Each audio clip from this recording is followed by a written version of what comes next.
Quiero agradecer a todos la presencia de todos acá y en especial a los dos panelistas, Osvaldo Bafa y Virgilio, que van a brillantar nosotros hoy con el tema de dosimetría retrospectiva, con las técnicas de luminescencia y de resonancia paramagnética electrónica.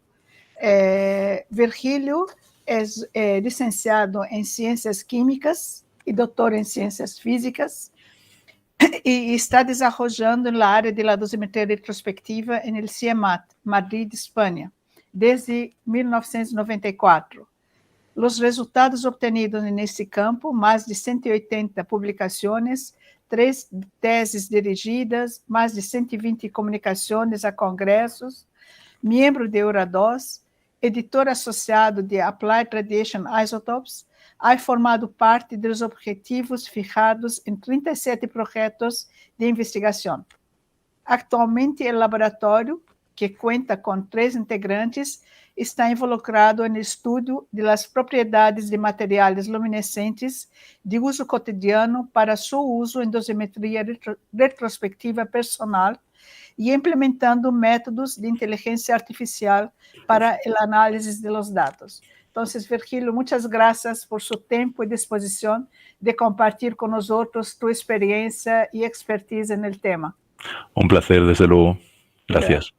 El otro panelista es nuestro gran amigo Osvaldo Bafa, que es físico con mestrado y doctorado en la área de física aplicada, biofísica molecular. Actualmente es profesor titular del Departamento de Física y Matemática de la Facultad de Filosofía, Ciencias y Letras de Ribeirão Preto, USP, São Paulo. Tiene trabajado en proyectos interdisciplinares en la interfase de áreas de biofísica y física médica, dosimetría y datación por resonancia de spin electrónico, biomagnetismo e imagens por ressonância magnética. Tem aplicado métodos de datação em diversos sítios arqueológicos brasileiros e tem recebido estudantes latino-americanos e de outros países para estágios em seus laboratórios. Participou e organizou vários eventos científicos nacionais e internacionais. Bafa, muitas graças também por estar conosco, hablando um pouco desta técnica de datação.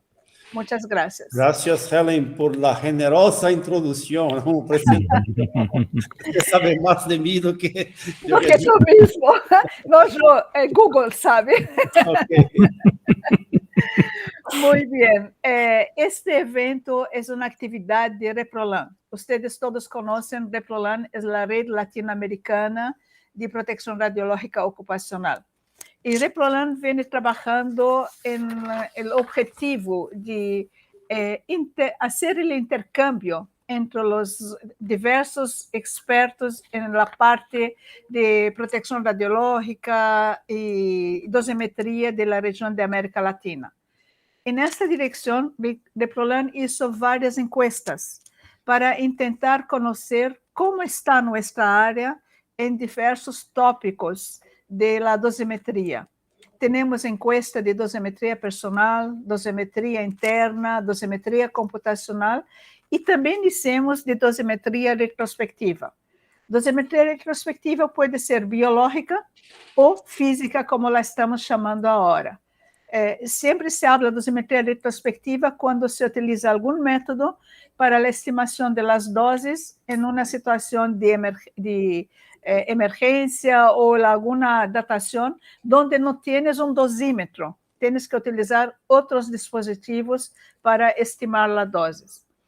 E nesta encuesta se verificou que em nossa região temos 16 laboratórios em 11 países diferentes.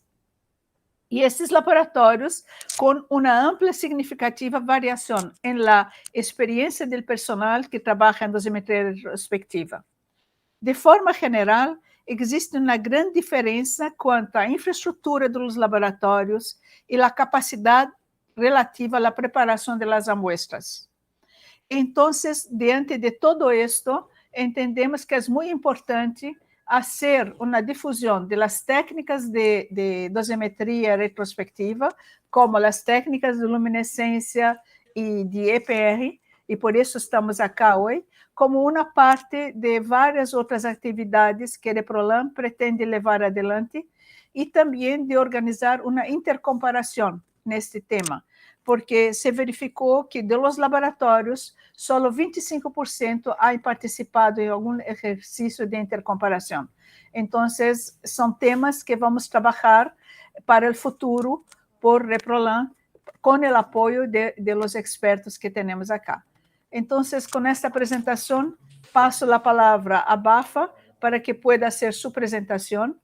Voy a pedir a todos que pongan sus preguntas en el chat y al final vamos a hacer las preguntas e interactuar con los panelistas. Bueno, muchas gracias. Y Bafa, Okay.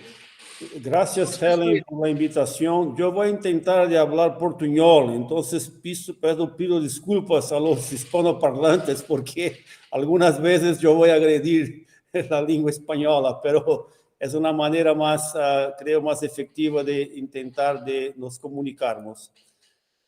Bueno, aquí está la presentación. Vamos a ver. ¿Todos me ven ahí? Sim, Bafa, está bom. Ok.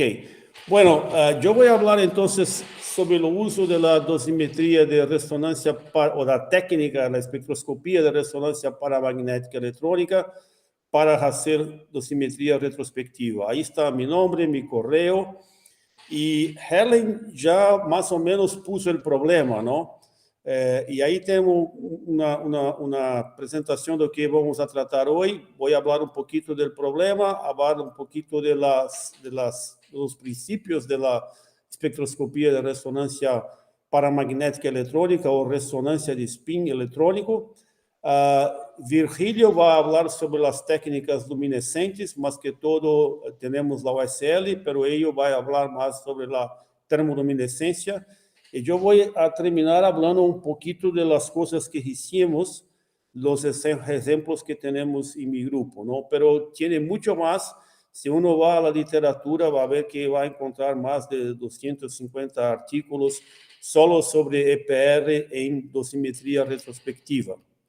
Bueno, Helen ya planteó el problema, ¿no? Tenemos una exposición a radiación y no teníamos un dosímetro en el sitio para saber cuál es la dosis, ¿no? Y es muy importante saber la dosis en por lo menos 3 casos aquí listados, ¿no? Uno, cuando tenemos un accidente radiológico o un incidente, como hoy se habla mucho, ¿no? Alguien que va a hacer una dirt bomb, ¿no? Una bomba sucia ahí con materiales radioactivos y explosivos convencionales. Esto puede causar un problema muy grande. Y es importante saber la dosis para que se pueda guiar los procedimientos médicos, ¿no? La otra situación que tenemos es en tratamientos médicos más complejos, ¿no? Y yo voy a dar un ejemplo cuando se utiliza fuentes radiactivas no selladas, ¿no? Radioisótopos que se inyectan en la circulación para que se traten tumores, y ahí también no se puede hacer una dosimetría con dosímetros dosimetría retrospectiva puede ser importante.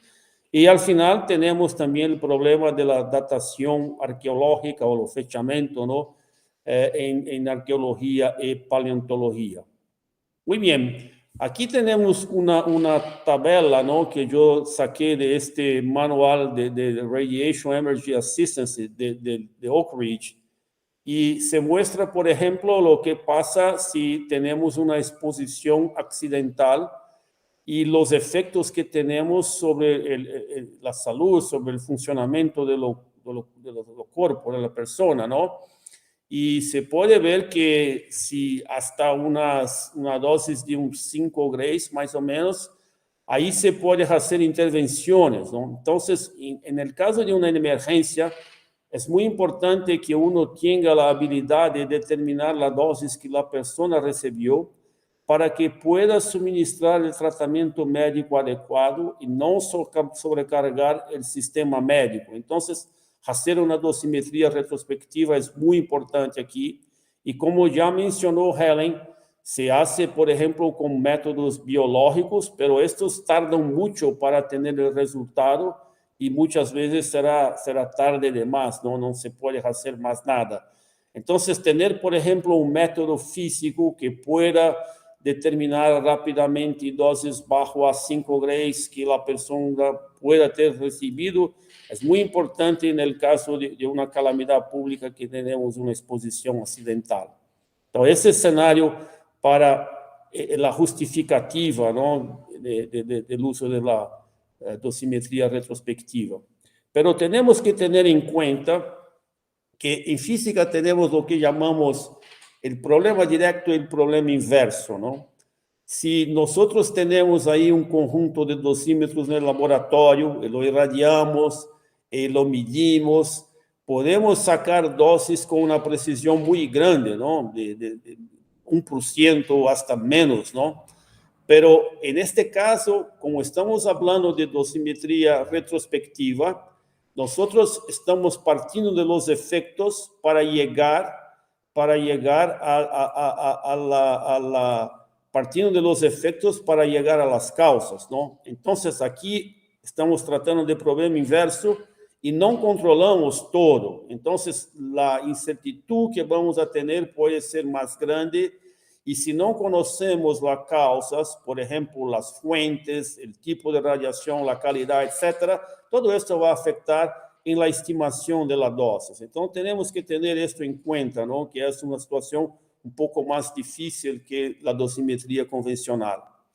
Bueno, yo voy a hablar un poquito ahora sobre qué es la resonancia de spin electrónico y cómo se hace para medir dosis, ¿no? Entonces, la idea acá es medir el número de electrones que fue creado por la radiación en la materia y utilizar esta información para hacer una medida de dosis.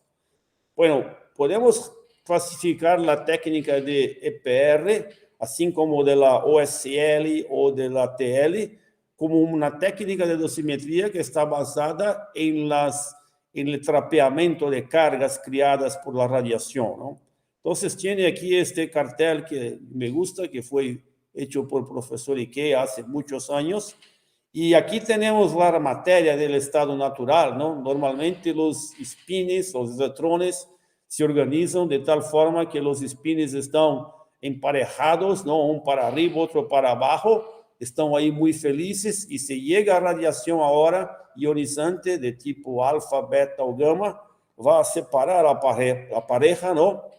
Y los spins entonces serán separados y se quedarán atrapados en la red cristalina, ¿no? La red cristalina acá son defectos que tenemos en los materiales, ¿no?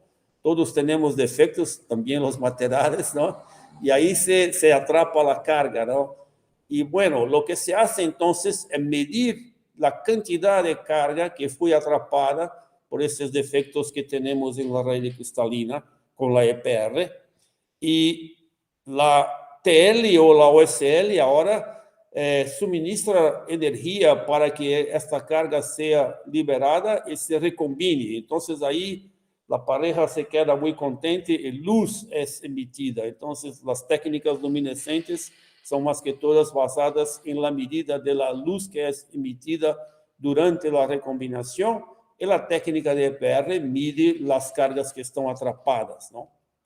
Bueno, ¿cómo se hace eso entonces? Tenemos una cantidad de spins que están ahí orientados aleatoriamente, no tiene dirección para seguir. Pero si yo pongo ahora mi muestra en un campo magnético, lo que va a pasar es que ahora tiene un campo que va a dictar una dirección. Entonces, los spins pueden se quedar alineados paralelamente o antiparalelamente a este campo magnético. Y si lo irradiamos con una radiación de frecuencia justa aquí, que justamente tiene el quantum, es exactamente la diferencia de energía entre el nivel más bajo y el nivel más alto de la orientación, vamos a tener una transición. Eso se puede medir entonces como una absorción, como está aquí, pero como es una señal muy flaquita, tenemos que usar técnicas más especiales, ¿no? y ahí vamos a tener que utilizar una técnica que se llama locking, y lo modulamos el campo magnético, y por eso no vamos a medir la absorción, pero sí la primera derivada de la absorción. Entonces, esta es una diferencia de la cara del señal. El señal de la luminescencia tiene la cara de la absorción, y la señal de la EPR tiene la cara de la primera derivada, ¿no? Muy bien, aquí está el señal entonces, y yo voy a cambiar, por cuestiones tecnológicas, no es posible cambiar el comprimento de onda de las microondas, que es en este rango que la resonancia va a acontecer, pero fijamos entonces la frecuencia y cambiamos el campo, que es lo mismo, ¿no? Y vamos a tener entonces la línea de absorción aquí, o la primera derivada. Podemos medir entonces la amplitud pico a pico, que va a estar relacionada con la cantidad de electrones que está atrapado. Podemos medir, por ejemplo, el ancho aquí de la línea, que te da una información sobre la dinámica, sobre cuán rápido estos spins están se moviendo. Y, obviamente, si mido aquí cuando pasa por el cero, yo voy a tener exactamente el campo de resonancia, y puedo sacar este factor aquí, que es el factor G, que es factor G de Landel, que es un factor espectroscópico que me permite muchas veces identificar el tipo de radical que yo creé ahí con la radiación. Bueno, aquí solo para tener muy rapidito una visión de los espectrómetros, ¿no? Tiene una fuente de microondas que va a irradiar la muestra. Para hacer esto tenemos que guiar las microondas por una guía de onda, que aquí tiene una manera de circular, enviar las microondas para la cavidad donde estará mi muestra. Después la microondas es refletida por la muestra, tiene un detector, y bueno, aquí tiene el campo magnético, aquí la modulación en rojo, ¿no? Con estas líneas, y todo el equipo electrónico para que después se tenga entonces un amplificador locking que hace un travamento de la frecuencia con los efectos que queremos medir, y ahí se puede entonces registrar el señal. Entonces, el espectro del PR era un poquito más complejo que lo del OSL, porque tiene aquí muchos parámetros que uno puede cambiar, ¿no? La amplitud de la frecuencia de modulación, la atenuación de las microondas, la velocidad de barredura del campo, muchas cosas. Entonces, tiene que tener muchos controles. Bueno, aquí tiene un equipo de laboratorio que tenemos, ¿no? Un espectrómetro que es convencional. Uno puede ver lo imán aquí para hacer el campo magnético. Aquí la fuente de microondas, la guía de onda que va acá, la cavidad resonante, ¿no? Tenemos que tener una cavidad resonante porque la potencia de microondas no es muy grande. Entonces tenemos que poner en una cavidad que aumenta, ¿no? Incrementa la intensidad de las microondas para que podamos ver la transición. Pero tenemos equipos más, digamos así, amigables, ¿no? Que son más pequeños, que caben en una mesa, ¿no? Como este que está aquí, y aquí tiene otro, ¿no? Helen tiene ahí una máquina que creo que es la que sucedió a esta acá, ¿no? Un espectrómetro de bancada, de mesa, que es más sencillo de trabajar y trabaja igual, ¿no? Hace todo lo que necesitamos.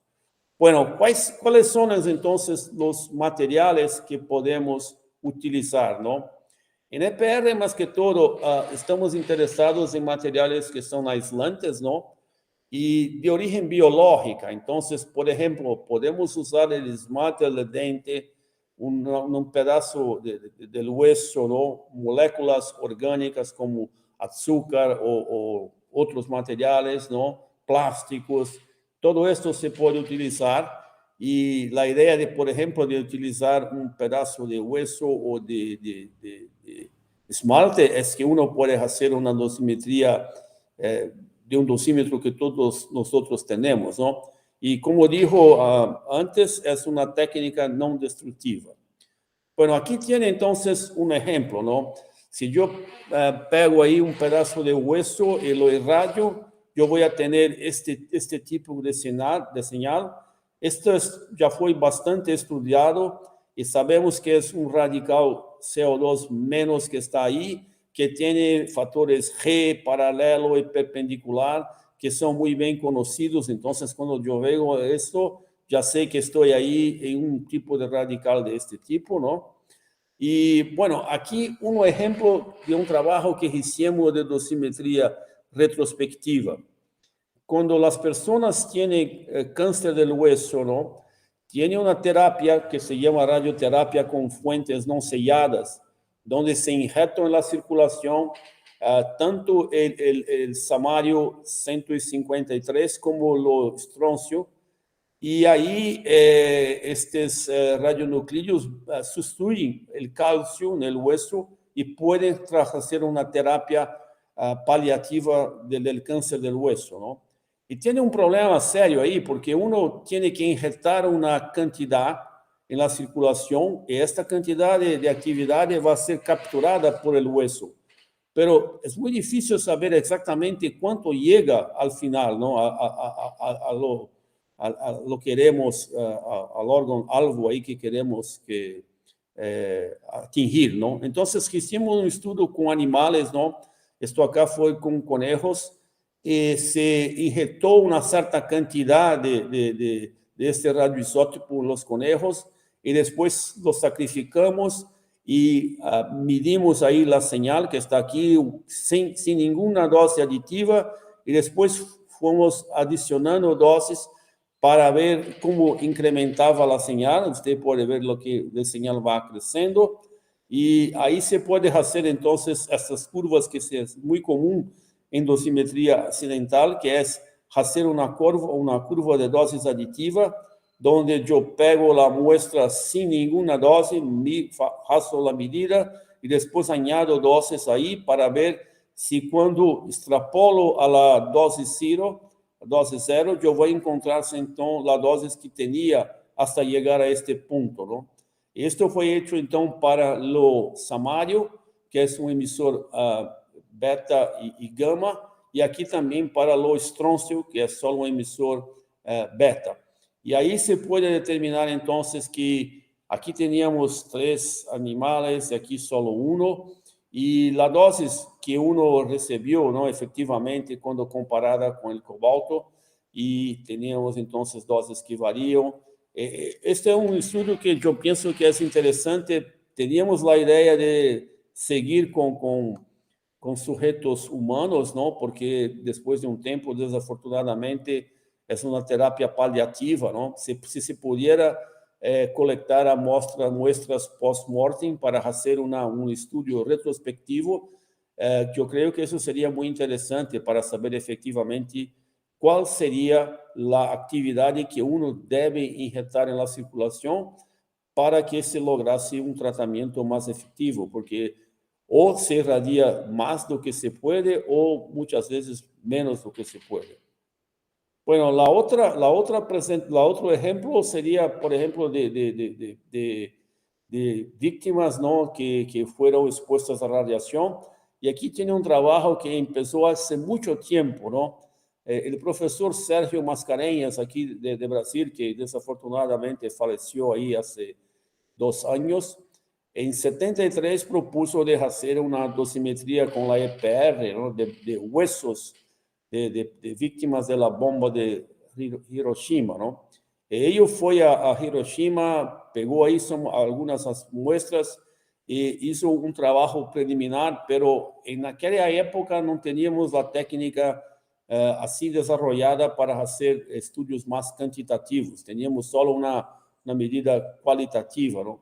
Aquí tenemos el resumen que fue presentado en un meeting de una reunión de la Sociedad Americana de Física en 73. Y bueno, más recientemente ahí en 2018, ¿no? Hace muchos años más, logramos publicar un trabajo en esta revista, donde con ahora técnicas digitales de sustracción, de procesamiento de señales, etc., logramos hacer una estimativa de la dosis. Y este trabajo tuvo una repercusión muy grande. apareció hasta en el Washington Post y mucha gente se interesó. Y yo gostaria de subrayar dos aspectos acá, ¿no? Jamás desistan de hacer y de perseguir una idea que ustedes creen que es importante, ¿no? Tardó como 50 años, ¿no? Hasta que logramos publicar este trabajo. Y la otra cosa es que tenemos que, de alguna manera, hacer con que la población en general saiba lo que estamos haciendo y cuál es la importancia. Entonces, la importancia de la media, ¿no? Es muy grande. Y nosotros ahí pasamos por este periodo de pandemia y podemos ver muchas cosas extrañas, ¿no? Raras, porque mucha gente, el negacionismo creció mucho. Entonces, como científicos, ¿no? Tenemos una misión ahí también. Bueno, el otro trabajo que yo gustaría de presentar es este aquí, de un accidente que ocurrió en Perú, en Arequipa, en 1995. Y lo que pasó es que tenía ahí un irradiador de cobalto de radioterapia que se dañó. Y una persona, un técnico de electricidad, decidió por su cuenta ajudar, ¿no? Y abrió acá el compartimiento y la fuente estaba expuesta. Entonces, pasó la mano rapidito ahí, como algunos segundos, y bueno, fue expuesto accidentalmente. Y después, más o menos de 30 días, empezó el tratamiento, tenías ahí quemaduras de grado 12, 3, y esto llevó a una necrosis. Tuvo que amputar inicialmente el dedo indicador, después el dedo medio, y cuando amputó el dedo medio, logramos conseguir, la muestra fue preservada para biopsia, y logramos entonces conseguir un pedazo de este hueso, y recibimos el mismo procedimiento que hicimos, por ejemplo, con los otros huesos, dosis aditivas, y logramos encontrar entonces la dosis mínima, ¿no? que fue expuesta. Aquí tiene fotos del primer diagnóstico, después aquí ya con el dedo indicador amputado, y aquí el medio, que después fue amputado y logramos tener un pedazo, ¿no? Cuando uno va en la práctica, ¿no? Aquí teníamos una señal bastante tenue, ¿no? Entonces, el ruido era muy grande, tuvimos que hacer aquí procesamientos y después entonces hacer la curva de dosis aditiva y sacar la dosis retrospectiva. Logramos aquí también hacer una comparación con la dosimetría biológica. Muestras de sangre fueron coletadas y ahí se hizo entonces la técnica de Fish y se puede hacer una correlación. Obviamente que la dosis que sacamos acá no es la dosis, digamos así, máxima, porque sabemos que el cuerpo regenera el hueso, ¿no? El tejido hueso a cada 7 años más o menos es totalmente remodelado. Entonces aquí tenemos como se pasaron muchos años desde la exposición hasta que el dedo fue amputado, ocurrió un poco de remodelamiento. Entonces esa sería la dosis mínima. Una otra cosa que yo gostaria de hablar es cómo se puede utilizar materiales que no son dosímetros para que se comporte como dosímetros, ¿no? Entonces aquí logramos hacer un trabajo con este edulcorante o que se llama stevia, ¿no? Y aquí tiene una foto de la stevia que yo fui conocer en Japón, ¿no? Es un endulzante que los indios guaraní aquí los usaban mucho. Y bueno, lo que hicimos fue pegar estos dosímetros, esos edulcorantes que se venden, y ahí lo irradiamos y vimos que aparecían señales, ¿no?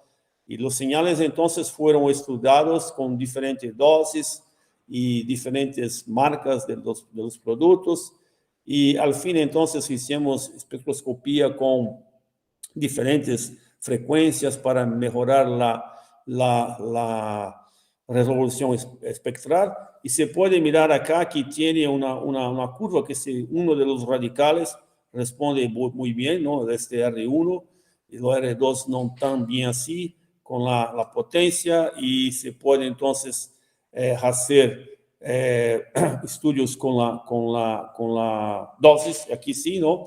Y ahí tenemos entonces que tiene un radical aquí, que crece muy bien con la dosis. Entonces, este material, por ejemplo, si tiene un sitio que hubo una exposición accidental, uno puede sacar, si tiene azúcar, por ejemplo, se puede usar el azúcar, si tiene este material, se puede usar materiales que, bueno, pueden de alguna manera registrar la dosis y que tienen una señal de EPR, pueden ser utilizados como un dosímetro respectivo.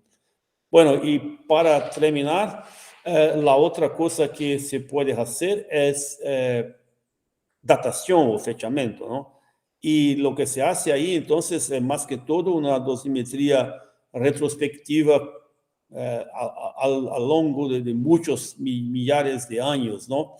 Entonces, por ejemplo, acá, cuando uno tiene una muestra fósil, ¿no? Como, por ejemplo, un dente, los dentes es lo material más ideal para hacer dosimetría, porque lo esmalte es como un cristal muy bueno de hidroxiapatita, ¿no? Tiene una densidad muy grande, se puede producir señales muy grandes acá. Entonces, la radiación ambiental de los radioisótopos que tenemos en el suelo, más la radiación cósmica, van a acrescentar defectos aquí, crear defectos en este material, y podemos hacer entonces una medida de la dosis acumulada, y después de ahí, si uno conoce la cantidad de radioisótopos que tiene en el suelo y la dosis cósmica de radiación, se puede entonces inferir cuál sería la edad.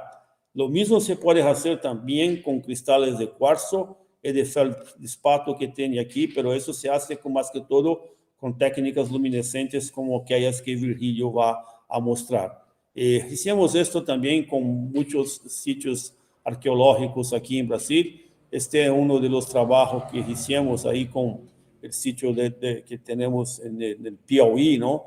De la Serra da Pedra Furada, ¿no?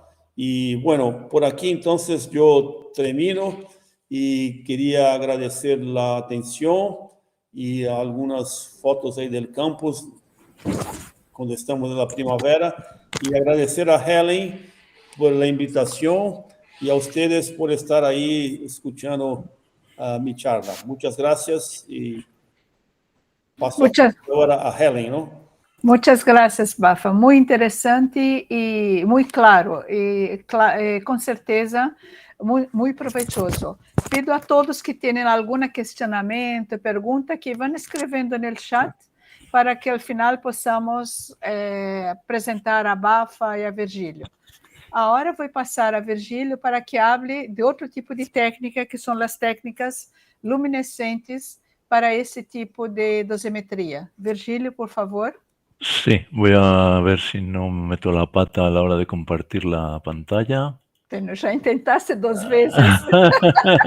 Esperemos que no, esperemos que no. A ver. Vamos a hacer esto que parezca inteligente. Vale. Sí, muy bien. Impresionante, Perfecto. impresionante, impresionante. Muy bien. Sí, sí. Vamos a ver un momentito. Vale, vamos a ver una cosa. A ver, ¿qué se ve? Se ve bien, ¿no? Se ve bien, se ve bien. Vale, voy a quitar esto que no tiene por qué aparecer aquí. Vale. Bien, pues yo, buenos días a vosotros, buenas tardes desde España. Muchísimas gracias por darme esta oportunidad para mostraros un poco pues la trayectoria que, como bien había comentado Helen al principio, pues es desde hace bastantes años. Eso quiere decir que soy muy viejo. Con lo cual, de alguna manera, la idea de lo que yo os voy a presentar aquí es una situación en la que imaginaos que vosotros vais de vacaciones, por ejemplo, ¿no?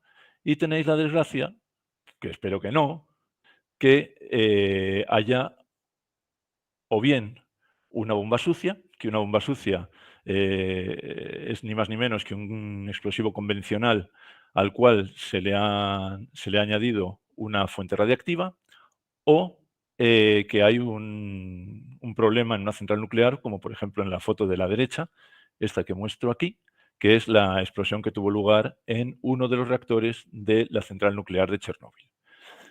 ¿Qué pasa en estas circunstancias? Bueno, pues como evidentemente, y ya ha comentado Osvaldo antes, no hay un sistema convencional de medida, es necesario contar con materiales adaptados para este fin, es decir, un sistema de medida de dosis, un dosímetro. En este sentido, lo que se va a exigir a cualquier material que tenga esta posibilidad, que se pueda utilizar como dosímetro, es exactamente lo mismo que se le pide a un dosímetro sintético, ese que llevamos dentro de una instalación radiactiva, por ejemplo, y es que reúna una serie de cualidades como son las que aparecen aquí en esta pantalla. Es decir, lógicamente tiene que ser sensible a la radiación, es muy importante, o por lo menos es muy interesante, que tenga una respuesta lineal con la dosis en el rango de interés. Por supuesto, tiene que tener un límite de dosis detectable, una dosis mínima detectable, que sea independiente de la energía de radiación que absorbe. Por supuesto, tiene que ser reproducible y repetitiva la señal, en este caso de luminiscencia. Y, bueno, pues ha de mantener la información dosimétrica almacenada durante un buen número de tiempo, porque no se sabe exactamente. Se sabe cuándo ocurre, pero no se sabe cuándo vamos a poder medirlo. Por supuesto, tiene que tener isotropía en su respuesta, ser muy estable química y físicamente. No voy a entrar en la parte, digamos, de la metodología de lo que es la luminiscencia en sí misma, la termoluminiscencia, y lo que sí que voy a comentaros es básicamente qué se hace o qué material se utiliza. Básicamente lo que se utiliza de forma habitual es cuarzo. Eso es, digamos, el material comúnmente aceptado, comúnmente empleado. Y la estructura de lo que yo os voy a comentar es, básicamente, es dónde se coge, dónde se agarra, dónde se selecciona la muestra, qué es lo que hay que hacer con esa muestra en el campo, cómo se lleva al laboratorio, cómo se trata en el laboratorio, cómo se obtienen los resultados en función del sistema de medida, en función de lo que se vaya a exigir y, por último, bueno, pues qué materiales hay alternativos al cuarzo y en qué se está trabajando ahora. Bien, lo que os voy a poner aquí es un trabajo que yo realicé en la zona afectada por el accidente de Chernóbil. ¿Qué es lo primero que hay que buscar? Bueno, pues lógicamente, como el cuarzo no está alegremente puesto para que nosotros lleguemos, lo seleccionemos y nos lo llevemos al laboratorio, hay que buscar materiales que contengan ese cuarzo. ¿Cuáles son estos? Básicamente materiales cerámicos de los que muestro aquí, es decir, ladrillos. Pero ¿qué pasa? No todos los ladrillos valen. Es muy importante, antes de seleccionar la muestra, in situ, hay que ver cómo es el panorama, cómo está la situación en conjunto para determinar si ese material vale o no vale. Por ejemplo, aquí muestro en esta pantalla, perdón, en esta foto, en esta imagen arriba a la izquierda, que, por ejemplo, un ladrillo, un material cerámico de esta pared que estoy señalando aquí, jamás valdría.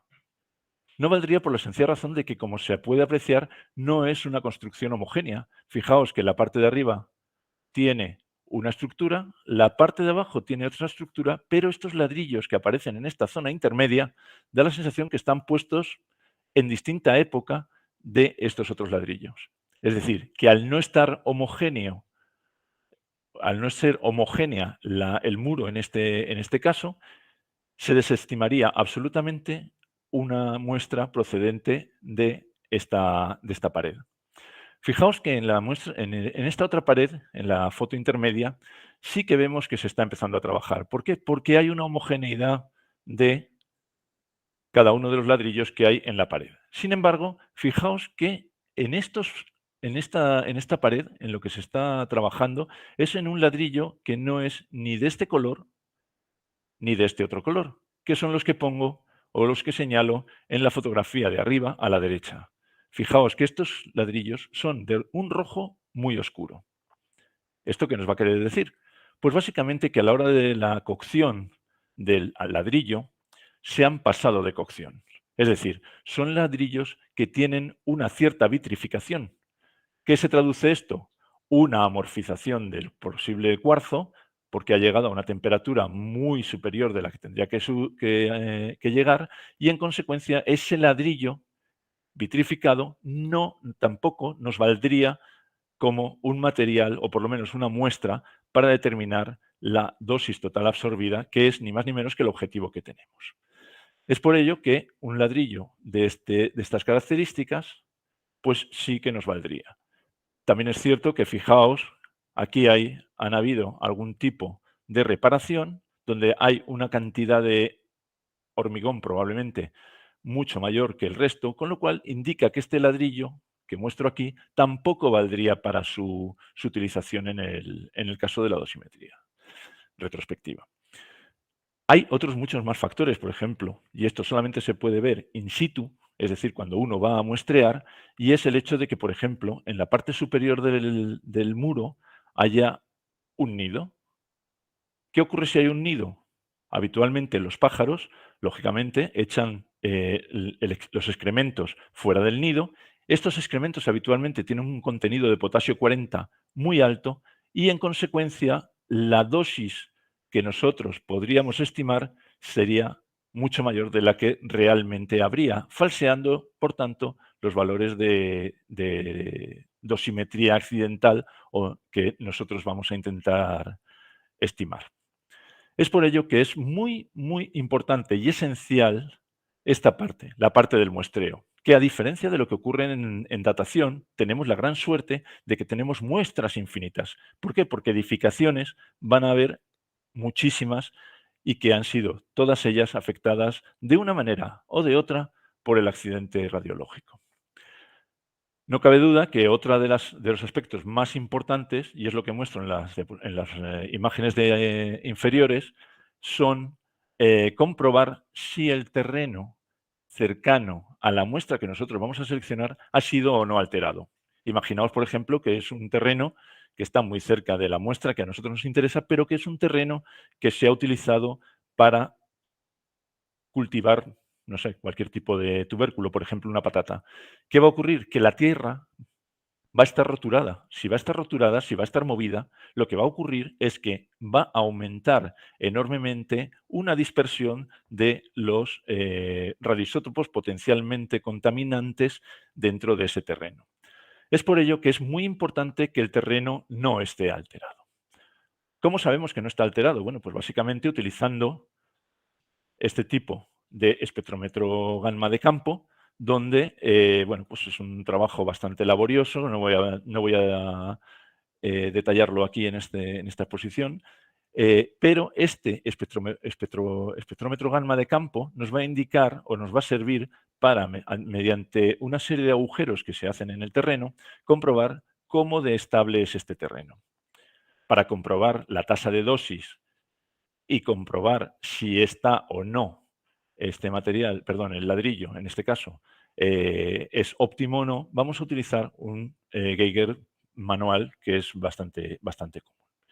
En este sentido, una vez que se hacen las medidas con espectrometría gamma y una vez que se ha determinado se ha seleccionado el edificio, con el Geiger lo que se va a determinar es a lo largo de toda la construcción, de toda la estructura arquitectónica, lo que vamos a determinar es, como veis en la parte inferior de esta imagen, cuáles son las tasas de dosis que sean más interesantes desde el punto de vista de la selección del material para su determinación como dosímetro de radiaciones en condiciones retrospectivas. En este sentido, como veis, se hacen medidas rodeando todo el edificio, tanto por fuera como por dentro. De tal manera que, en base a estos resultados, en base a lo que nos indica el sistema de medición, vamos a determinar que La muestra que vamos a seleccionar, en este caso, es la que está aquí puesta. Es una muestra, la número 1, que tiene una tasa de dosis de 0,6 microsievert hora. Decir, ¿vale? ¿Y por qué esta y no las otras? Bueno, pues muy sencillo. Primero se determina cada una de las fachadas cuál es la más óptima. Se puede observar que aquí, aparte de que es una distribución homogénea, es bastante alta. Y dentro de esta fachada, de esta pared, nos interesa esta porque, por ejemplo, la número 4 es muy alta. Y es muy alta porque, tal y como he comentado antes, en la parte de arriba había un nido de vencejos, golondrinas, un nido de pájaros, que nos indicaba que este aumento, que está en torno a 0,99, lo que ocurre es que nos indicaba que había ahí algo que no era normal, dado que el resto de las mediciones que se hacían a lo largo del muro eran mucho más homogéneas y estaban en torno, pues eso, a 0,6, 0,4, 0,5. Bien, ¿cuál es el objetivo? Básicamente que la tasa de dosis del ladrillo sea lo menor posible en comparación con la tasa de dosis ambiental. ¿Por qué? Porque esto lo que nos va a implicar es que hay una menor contaminación en esta zona, en la zona donde vamos a seleccionar la muestra.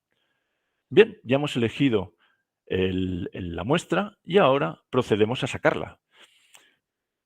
La forma de sacarla, la forma de extraer la muestra que es de interés puede ser o bien el ladrillo entero o pueden ser cilindros mediante una broca de diamante.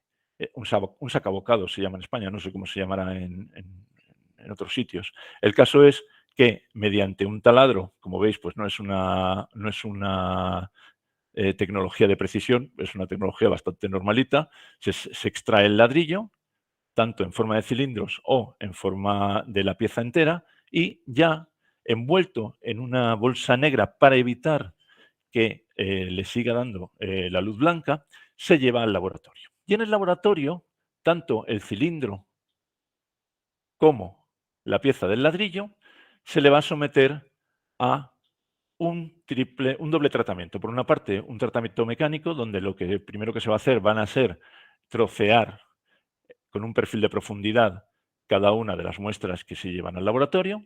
Este tratamiento pues, consiste en utilizar una radial de obra para cortar los cilindros en este caso el cilindro o en este caso el paralelepípedo de la forma más adecuada, intentando separar la zona más, digamos, alejada de la superficie de la pared respecto a la zona que tiene una mayor posibilidad de estar contaminada. Ocurre lo mismo en el ladrillo.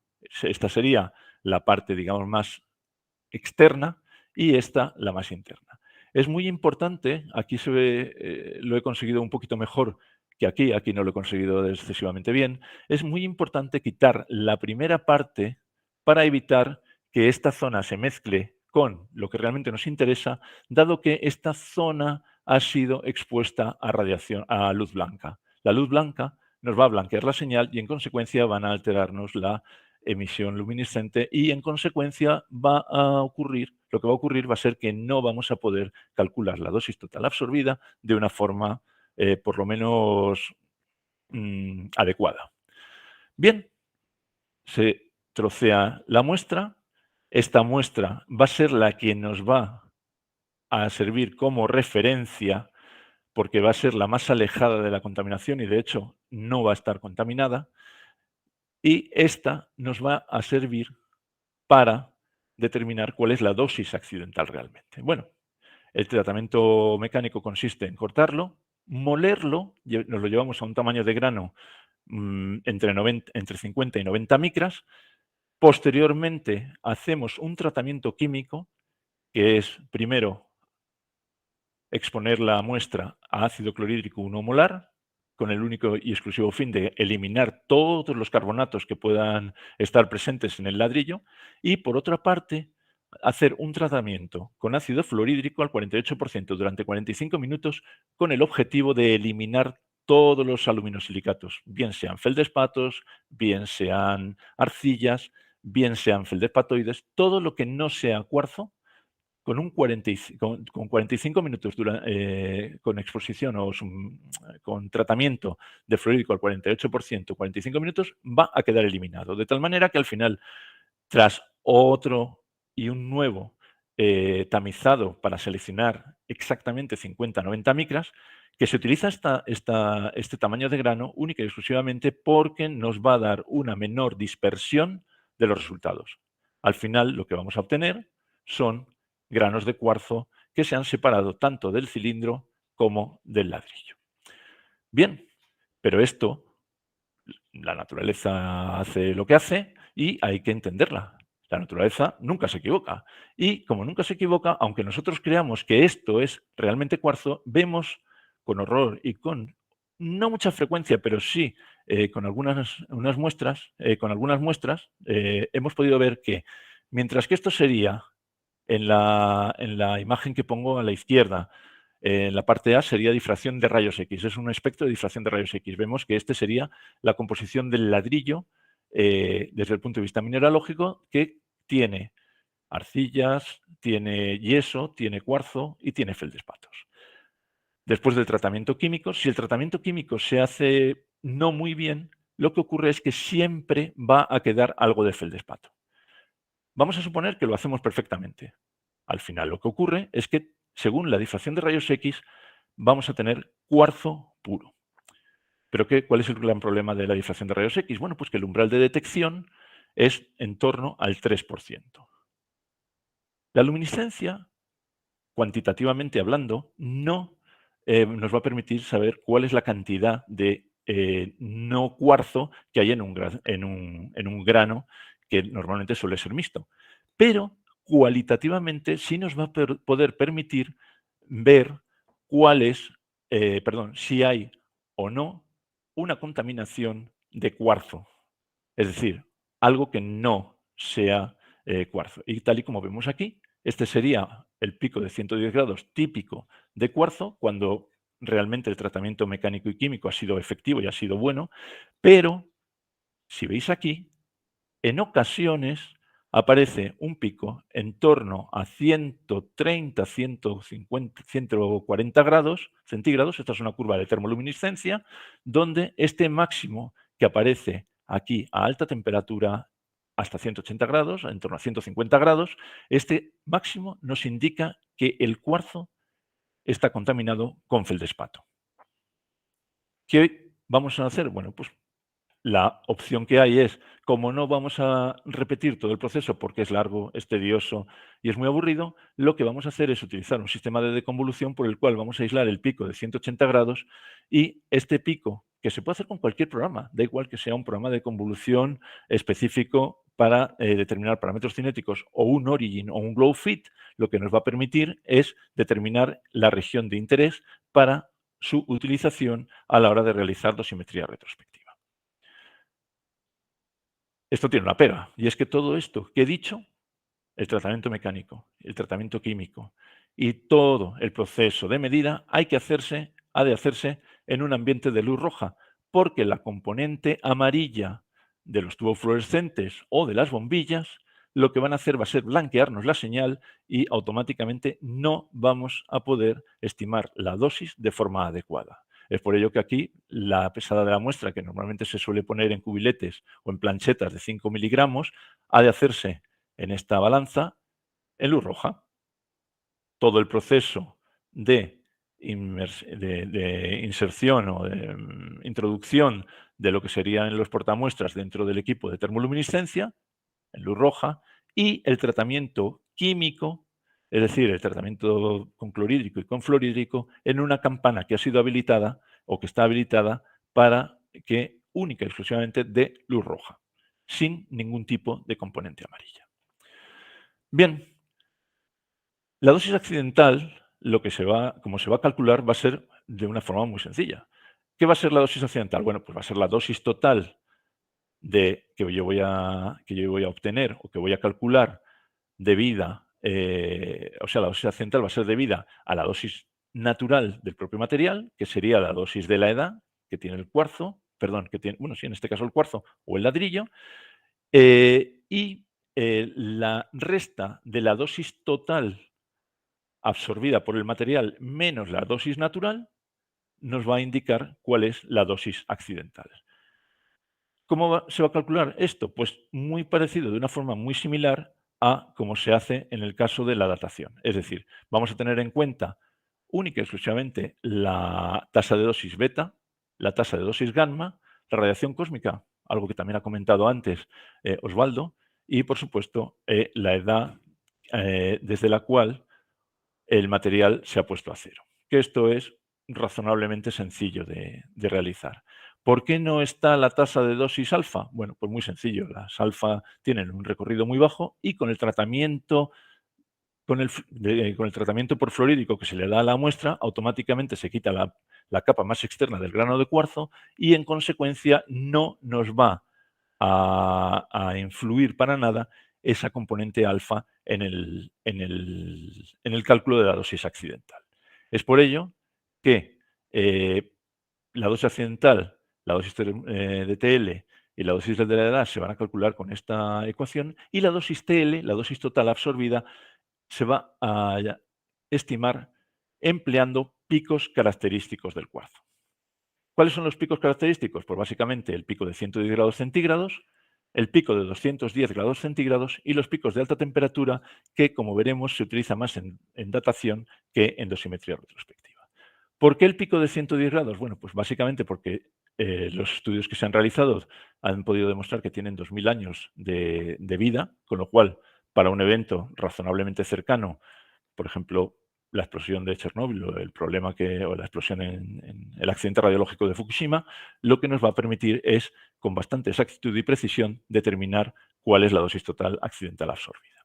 El pico de 110 grados va a tener, digamos, o se va a poder utilizar empleando dos técnicas diferentes de medida. Una que es la conocida como predosis, en la que se basa y en lo que se basa es en que este pico tiene memoria, de tal manera que mediante un protocolo de medida como el que describo aquí, que aparece tanto en el Aitken como en el McKeever, en Thermoluminescence of Solids o en TL Thermoluminescence Dating, se puede estimar que mediante los cambios de sensibilidad de este pico de 110 grados centígrados se va a poder determinar la dosis TL total.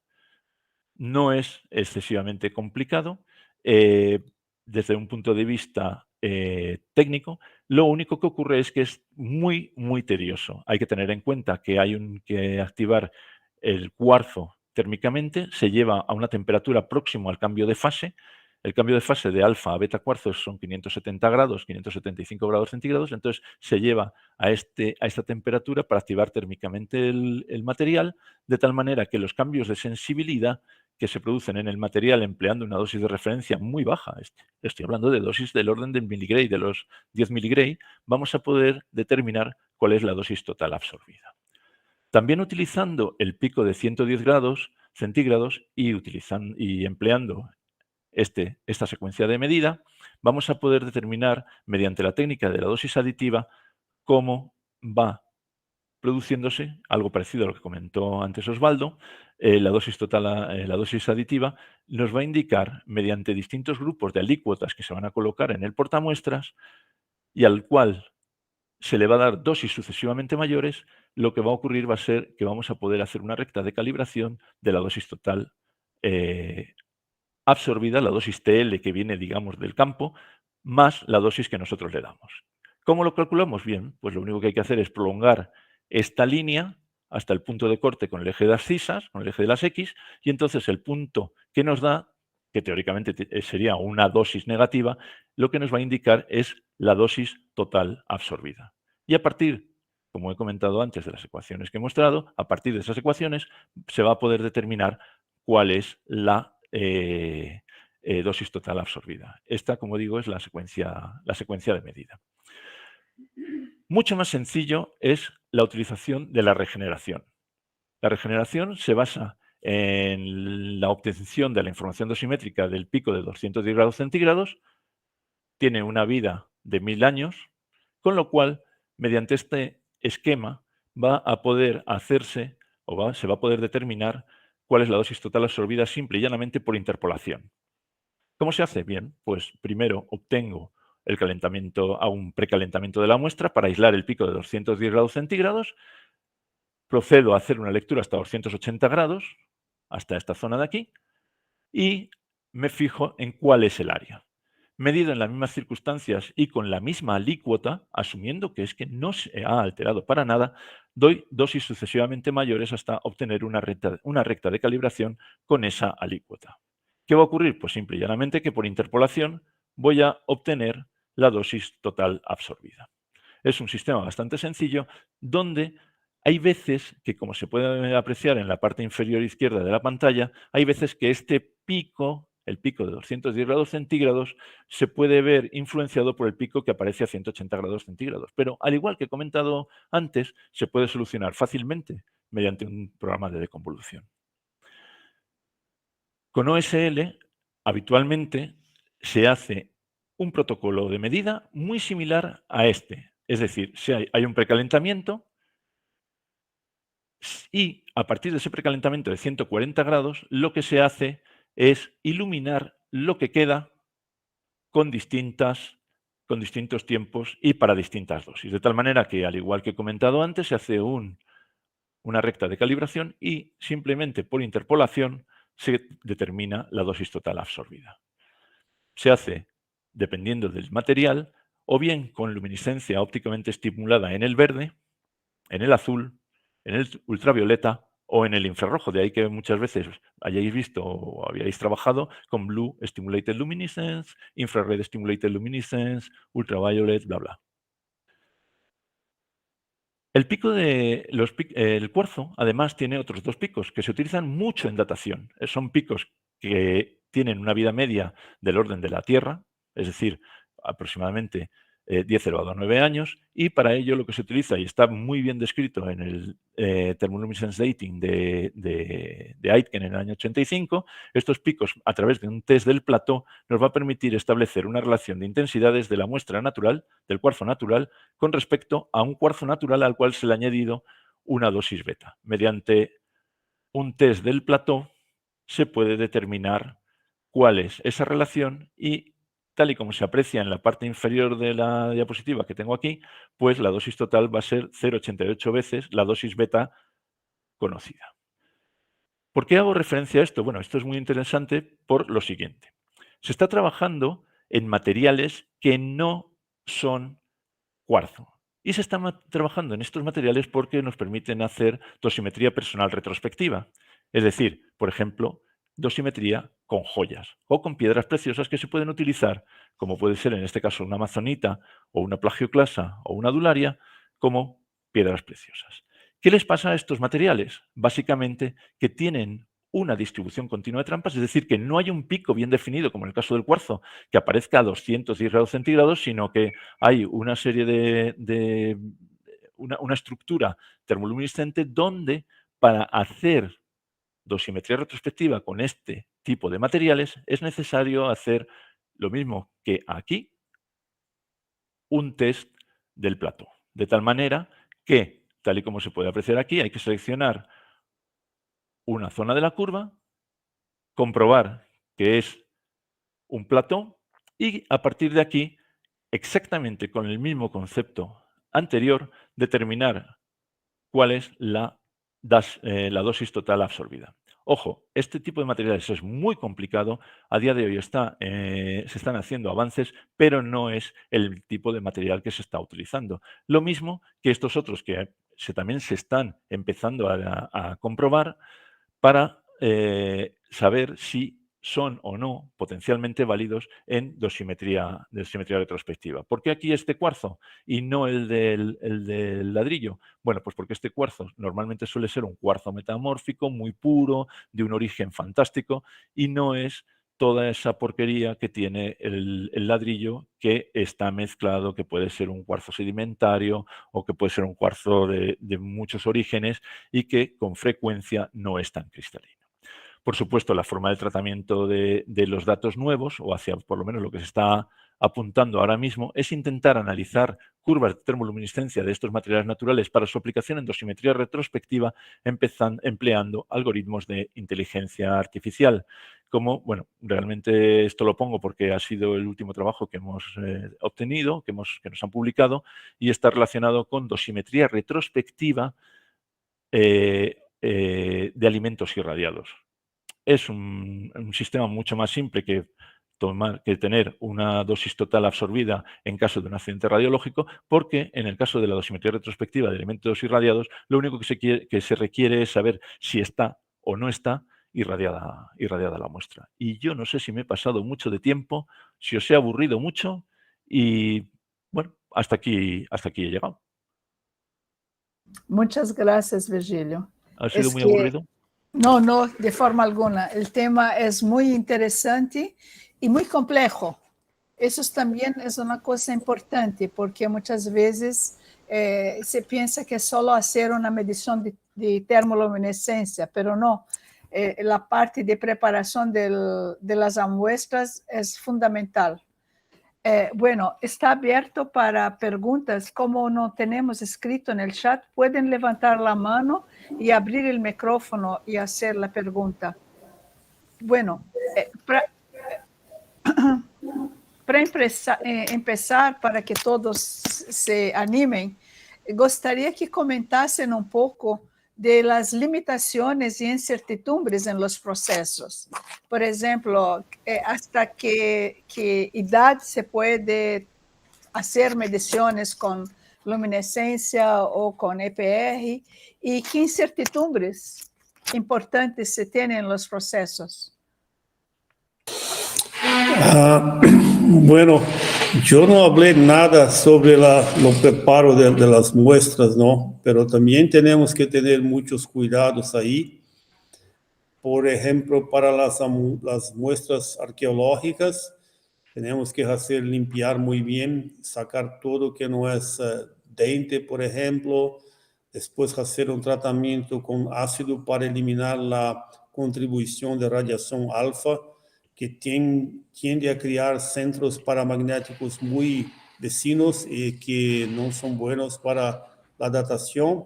Después moler, también tiene ahí un tamaño de grano que es adecuado, porque si se mole mucho, se crea defectos en la superficie que van a contribuir con una incertidumbre, ¿no? Entonces tiene todo un protocolo que uno tiene que seguir. Para las muestras, por ejemplo, que de accidentes, no tiene mucho que se puede hacer, solamente limpiar, quizás hacer un tratamiento con una base para eliminar las proteínas, por ejemplo, con el hueso, y tener solo la parte mineral, y después de ahí es lo que tenemos para trabajar.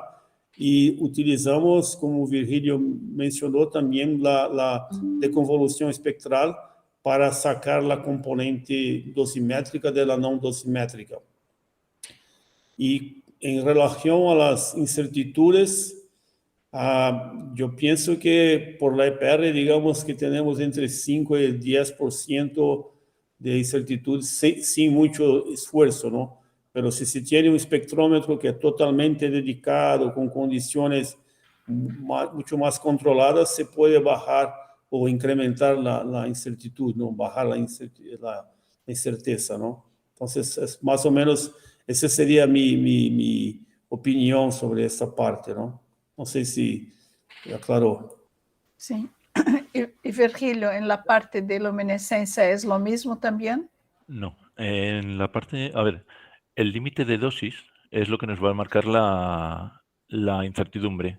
Es decir, nosotros, por ejemplo, la dosis mínima que hemos podido llegar a detectar empleando luminiscencia, pero principalmente termoluminiscencia, está en torno a los 20 miligray de dosis total absorbida.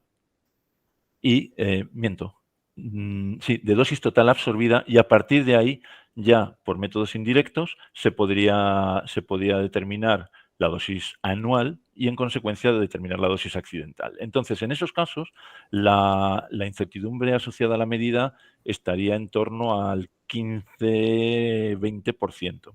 ¿Qué pasa? Conforme la dosis absorbida es mucho mayor, Es decir, estamos acercándonos, pues, por ejemplo, en Chernóbil yo he estado llegando a medir 2 Gray, 3 Gray de dosis total absorbida y entonces ahí, lógicamente, la incertidumbre baja porque las curvas son menos ruidosas y al obtener curvas menos ruidosas podemos determinar más fácilmente el área con el que se trabaja en función del pico que se seleccione. Da igual que sea el de 180, el de 210 o los picos de más alta temperatura del cuarzo.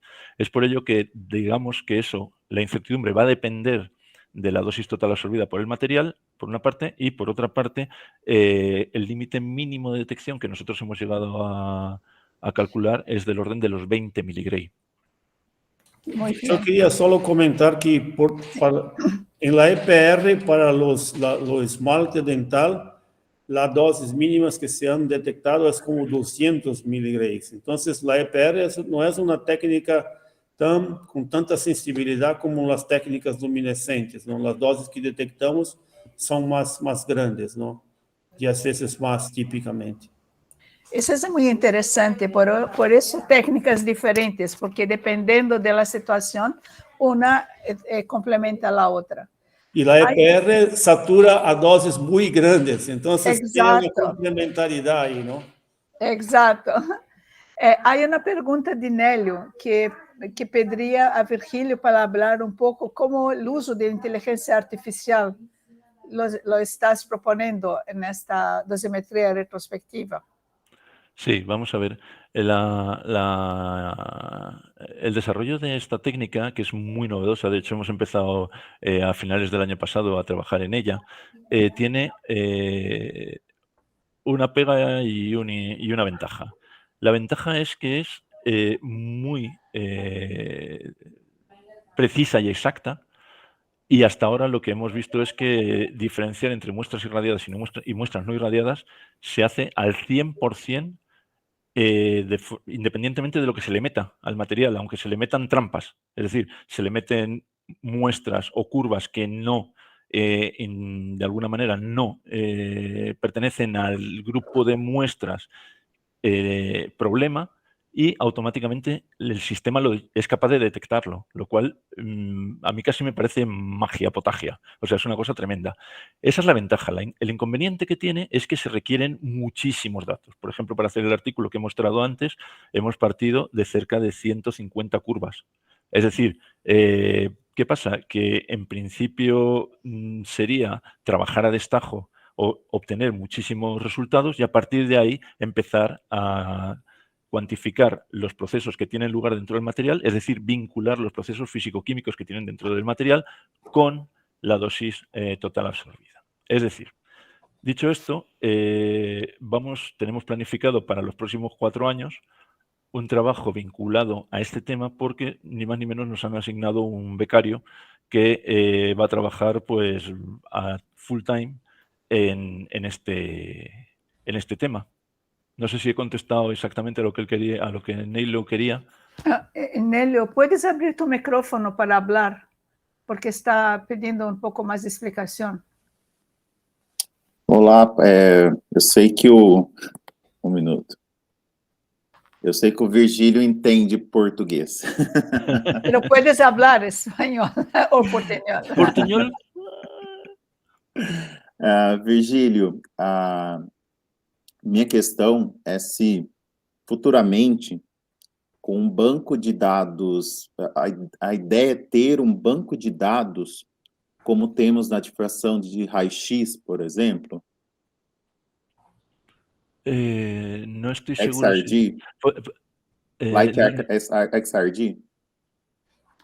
No, está pensando, Virgílio, que o uso da inteligência artificial é para obter banco de dados de las curvas de TL e então, quando tienes a muestra, compara o banco de dados e dices, bueno, comparado, entonces la dosis y la edad es esto, sin necesitar hacer todo el trabajo. Como lo hacemos con difracción de rayos X, que hacemos el espectro, lo comparamos y decimos lo que tenemos. Perfeito, Helen, obrigado. Exacto, vamos a ver, la idea a futuro, que el futuro va a empezar pues probablemente en septiembre o en octubre, La idea es, primero, obtener muchísimos datos para intentar ver cómo poder determinar la dosis total absorbida en un material natural. En segundo lugar, vincular esa dosis total absorbida o las alteraciones que los algoritmos nos indiquen que no son curvas adecuadas, intentar vincular eso a procesos físico-químicos que tienen lugar dentro del material. Imaginémonos, durante el proceso, en lugar de emplear cuarzo, empleamos un feldespato. Durante el proceso de utilización de ese material hay un proceso de deshidroxilación, un proceso químico normal y corriente. ¿Qué ocurre?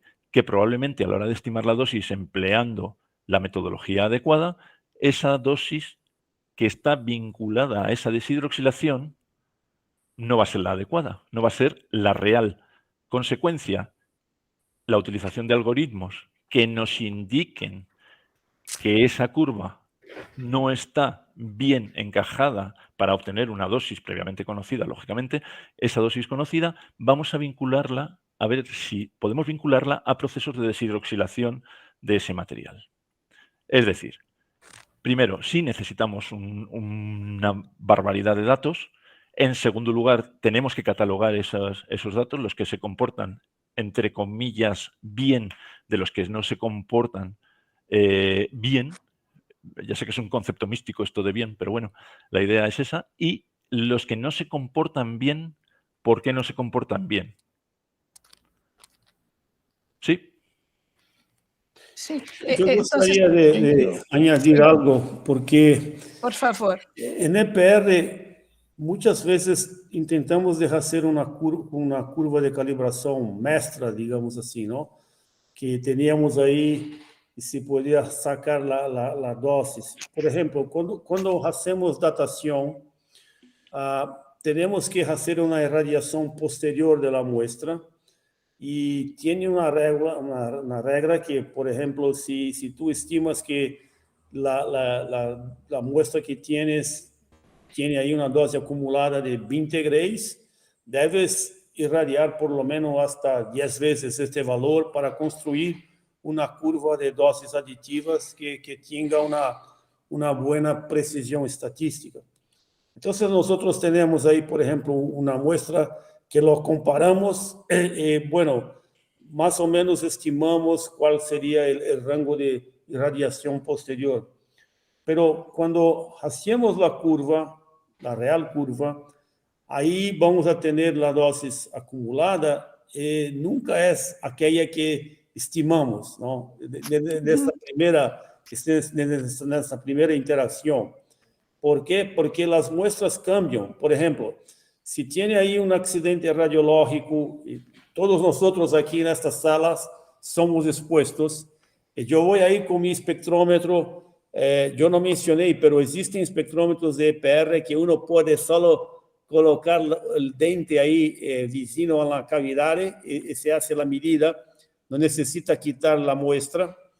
Y hacemos de todos nosotros, ¿no? Los resultados serán diferentes, porque la historia biológica de nosotros es diferente, la nutrición, los hábitos alimentares.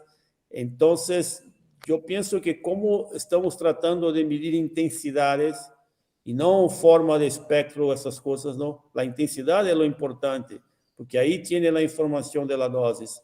Yo pienso que será muy difícil de tener una inteligencia que va a lograr a resolver este problema, porque el espectro puede ser lo mismo, pero condiciones diferentes de producción, qué sé yo, ¿no? Va a implicar en intensidades diferentes. Y esto es difícil de imaginar que se logre, ¿no?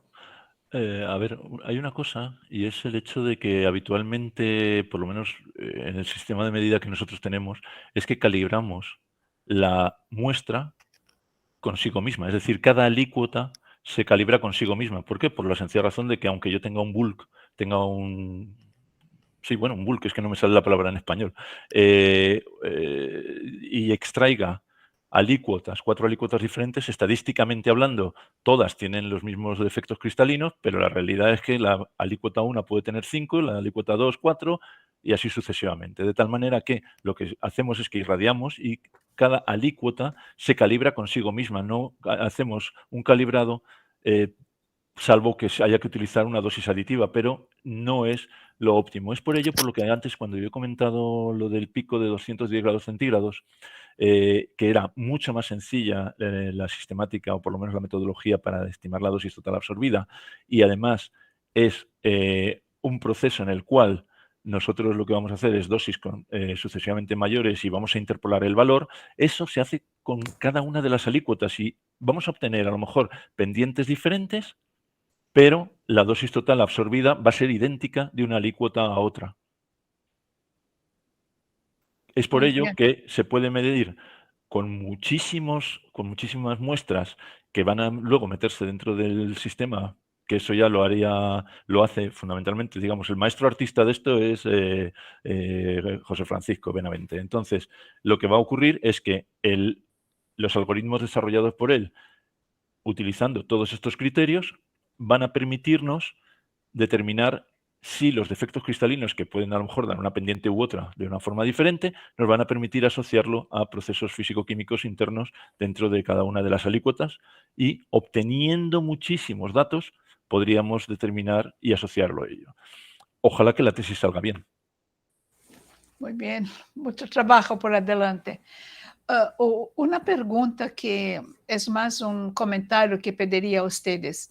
En su opinión, ¿cómo podríamos apoyar ahora estoy hablando como Reprolan, ¿cómo podríamos y qué sugerencias ustedes tienen para que se desarrolle más esta parte de dosimetría retrospectiva en nuestra región? Como hablé por la encuesta, tenemos pocos laboratorios con una diversidad muy grande de infraestructura, personal y todo más. ¿Y cómo ustedes ven y qué acciones Reprolan podría hacer o contribuir para este tema en nuestra región? En mi opinión, tiene que haber dos partes. Una, lógicamente, financiación, que yo creo que, salvo que Juan Carlos Mora diga una cosa diferente, o por lo menos él tiene un conocimiento bestial de ello, que pueda haber financiación o algún tipo de subvención, algún tipo de ayuda por parte de la OIEA. Entonces, en ese sentido, yo me imagino que eso cubriría bastante la parte más problemática, que es la obtención de instrumentación, por un lado, y luego, por otra parte, hacer intercomparaciones. Primer paso sería, en mi opinión, hacer una intercomparación de todos los laboratorios que estuvieran, digamos, involucrados o que quisieran estar involucrados en el tema. A partir de ahí, establecer un sistema que no tiene que ser con una muestra en ese momento, sino simplemente puede ser ya un cuarzo extraído, un cuarzo de Merck o un cuarzo sintético, que de alguna manera se ponga a punto esa metodología. Ese sería el primer punto. El segundo punto sería utilizar alícuotas de un material cerámico que fueran lo mismo para los 4 o los 10 o los 20 laboratorios que estuvieran involucrados, de tal manera que ya se hiciera el procedimiento mecánico por una parte y tratamiento químico por otro, con el fin de extraer el cuarzo y a partir de ahí determinar la dosis total absorbida, que previamente se daría en un laboratorio de calibración.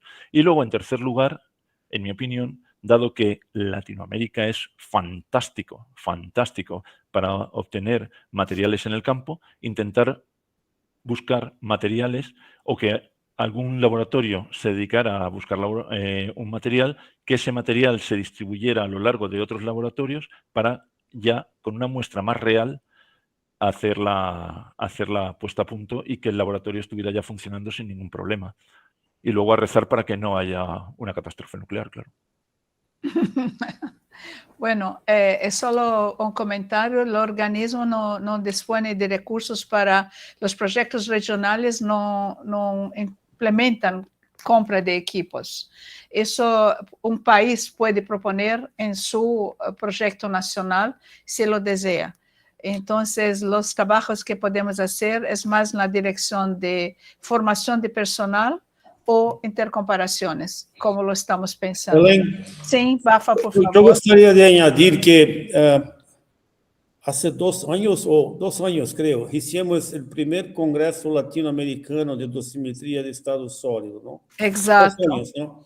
Vai. Yo pienso que ya quizá en el próximo año, en 1 año y medio, no sé, podríamos hacer un segundo y poner ahí este tema de dosimetría retrospectiva con un poquito más de destaque para que las personas, la gente que se interesan, puedan venir bueno, platicar, ¿no?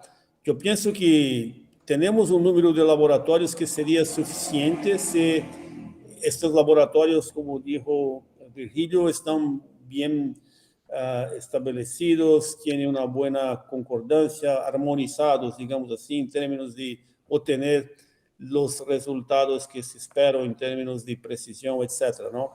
Y más que todo, las otras personas deberían conocer las facilidades y si tienen, por ejemplo, un evento cualquiera que necesitan, la muestra puede ser enviada a estos centros que lo hacen, ¿no?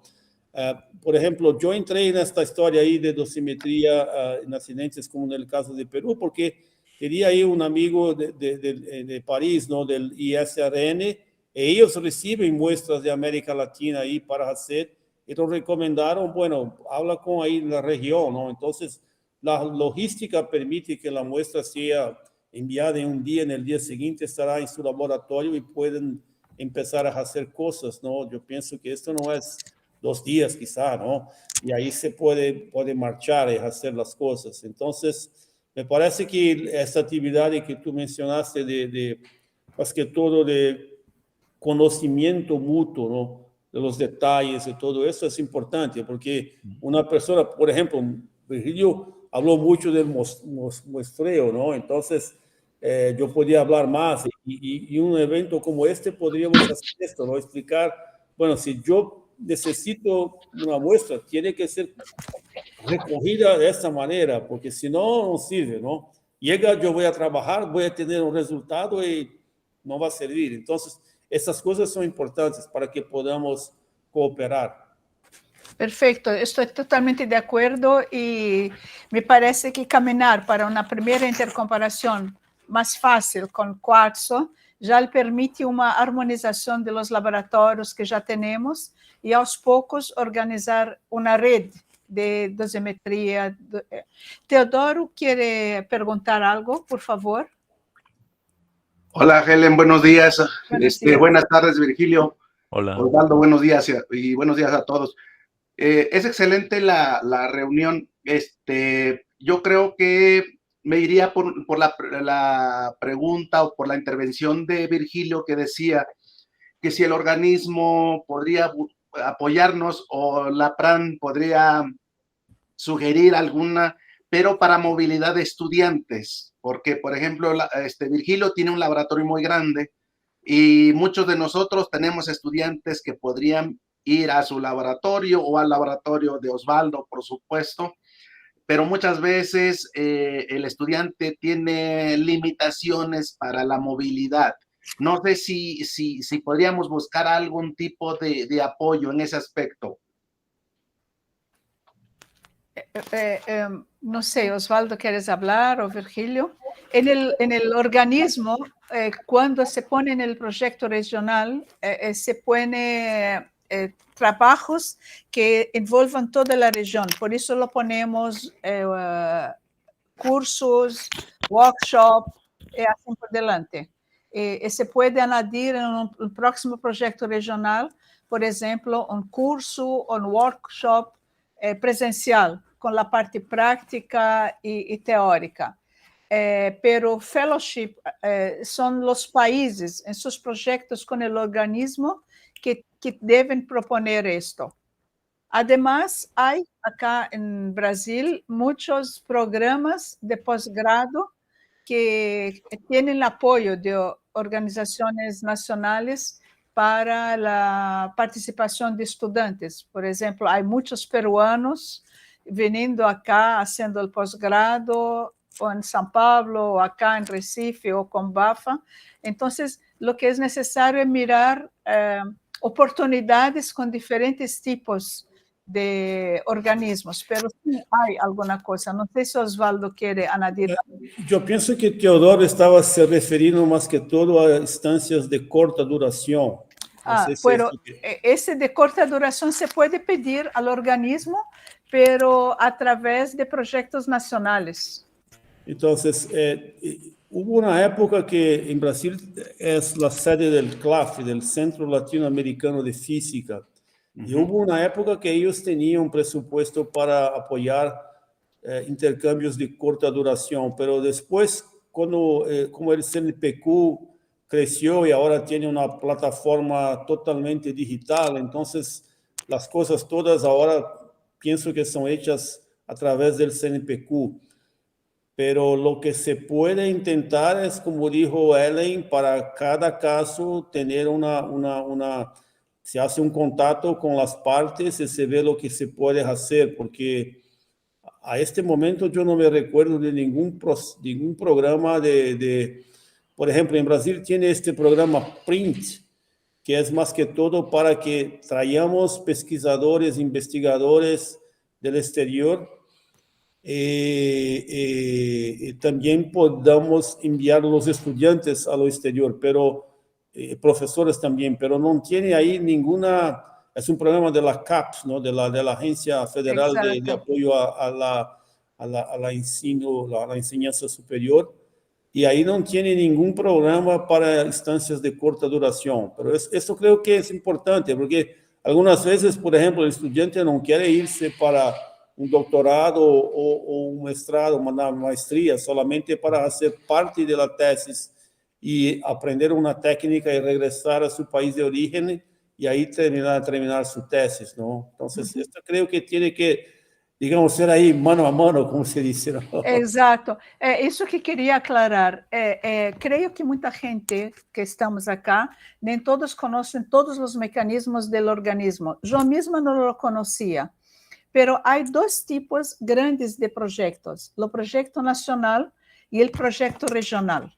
El proyecto regional es un proyecto donde los temas que son de interés de todos los países se puede proponer. Entonces, en el proyecto regional que tenemos ahora, se propuso el tema de dosimetría retrospectiva. Entonces, por eso empezamos esta acción. En este proyecto regional, não há possibilidade de solicitud de treinamentos específicos por persona de curta duração, pero se pode fazer algo para todos, como um curso, um workshop. Por isso que é regional, é algo que é para todos. Em los projetos nacionais, muitos podem estar me perguntando, e como funciona? É que o organismo habla com a Comissão Nacional de cada país. Acá, por exemplo, em Brasil, Comissão Nacional de Energia Nuclear. Então, vocês têm que procurar na Comissão Nacional de Energia Nuclear de seu país quem são os pontos focais, que se chama pontos focais ou contrapartes com o organismo. E tentar, no projeto nacional que se elabora, proponer estes fellowships, essas possibilidades. Esta é uma possibilidade.